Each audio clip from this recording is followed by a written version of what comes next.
Halo semuanya, kalian pernah ngerasa nggak sih kalau dunia di sekitar kita ini kayaknya punya sebuah struktur tersembunyi, semacam kode rahasia gitu, yang kalau aja kita bisa baca, kita bakal ngeliat keteraturan di tempat yang kita kira acak. Nah, hari ini kita bakal coba pecahin kode itu. Oke, aku mulai dengan teka-teki ya. Coba bayangin bunga yang lagi mekar di taman.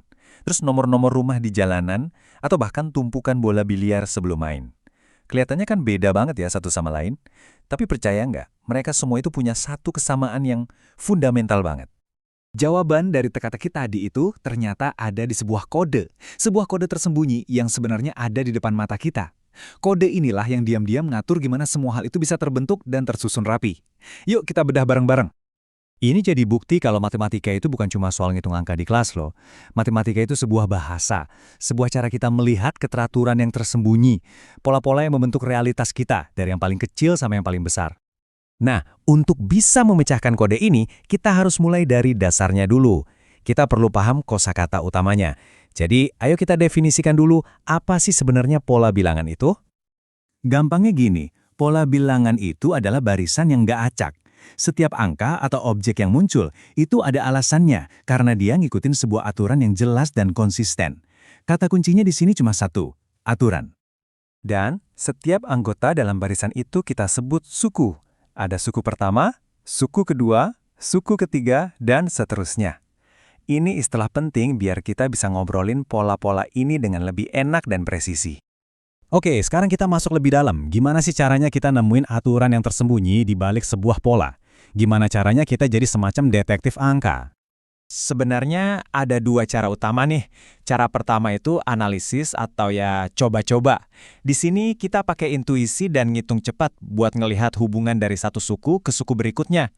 Cara kedua itu pakai rumus. Ini metode yang lebih pasti dan to the point, apalagi kalau kita udah kenal sama jenis polanya. Sekarang, kita masuk ke bagian yang paling seru. Anggap aja kita lagi tur di sebuah galeri seni, tapi isinya matematika. Kita bakal lihat macam-macam pola bilangan, dari yang paling simple sampai yang paling bikin kita bilang, wow, kok bisa ya? Kita mulai dari contoh yang paling dekat sama kita dan paling gampang ditemuin. Kalian bahkan nggak perlu pergi jauh-jauh buat lihat yang satu ini. Coba deh perhatiin jalan di perumahan. Sering banget kan, rumah di satu sisi jalan pakai nomor ganjil 1, 3, 5, 7, dan sisi seberangnya pakai nomor genap 2, 4, 6, 8. Simple kan? Tapi itu adalah pola bilangan yang bikin lingkungan kita jadi lebih teratur. Oke, dari jalanan sekarang kita pindah ke pola yang lebih visual.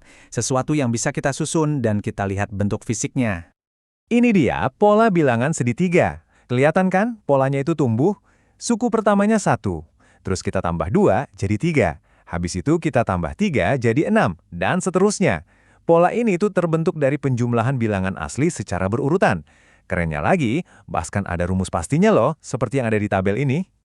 Dan ini bagian gilanya, pola ini tuh ada di mana-mana. Mulai dari cara bola biliar disusun sebelum main, pin bowling yang nunggu buat dihancurin, sampai formasi piramida yang dibikin sama cheerleader. Semuanya tanpa sadar ngikutin kode segitiga ini. Oke, kita lanjutin tur galeri kita ya. Pameran berikutnya adalah sebuah bentuk yang kita semua pasti kenal banget. Berikutnya, pola bilangan persegi. Yang ini aturannya lugas banget. Suku ke N itu ya N kuadrat. Lihat aja di tabel, suku pertama 1 kuadrat ya 1. Suku kedua 2 kuadrat itu 4, 3 kuadrat itu 9, dan seterusnya. Jadilah barisan bilangan kuadrat yang sempurna. Terus, di mana kita bisa lihat ini? Coba deh lihat satu sisi kubus Rubik. Itu kan pola 3 kali 3, alias 9. Papan catur, itu 8 kali 8, atau 64. Pola ini jadi dasar dari banyak banget desain dan struktur di sekitar kita. Oke, kita udah lihat pola yang asalnya dari bentuk geometris. Tapi, gimana kalau ada pola yang aturannya jauh lebih elegan, di mana dia itu tumbuh dari dirinya sendiri? Nah, ini adalah salah satu kode alam yang paling fundamental. Kenalin, barisan Fibonacci. Cara kerjanya itu simple, tapi indah banget. Kita mulai dengan angka 1 dan 1. Terus, buat dapetin angka berikutnya, kita tinggal jumlahin 2 angka sebelumnya. 1 tambah 1 jadi 2. Terus, 1 tambah 2 jadi 3. 2 tambah 3 jadi 5, dan gitu aja seterusnya. Polanya membangun dirinya sendiri. Terus, apa gunanya pola ini? Kenapa dia spesial banget? Jawabannya itu bukan di buku matematika, tapi di dunia di sekitar kita, di alam. Jadi, ingatkan pertanyaan di awal tadi, apa persamaan bunga, jalanan, dan bola biliar? Sekarang semua kejawab. Jalanan ngikutin pola ganjil genap, bola biliar ngikutin pola segitiga, dan bunga? Bunga ternyata ngikutin barisan Fibonacci. Jumlah biji bunga desi itu sering banget ngikutin urutan angka Fibonacci. Ini adalah kode rahasianya alam. Kita baru aja selesai tur singkat ke dunia kode-kode tersembunyi. Dan sekarang ada sesuatu yang penting yang udah berubah. Jadi intinya begini, sekali kalian tahu cara nyari pola, kalian gak akan bisa berhenti ngeliatnya. Dunia di sekitar kalian gak lagi kelihatan acak. Kalian bakal mulai lihat struktur, aturan, dan kode di mana-mana. Kalian sekarang punya kacamata baru untuk melihat realitas. Jadi aku tinggalin kalian dengan satu tantangan. Pas kalian lanjutin hari ini, coba deh lihat sekeliling. Di cangkang siput, di kelopak bunga, atau di susunan ubin. Kira-kira pola tersembunyi apa yang bakal kalian temuin?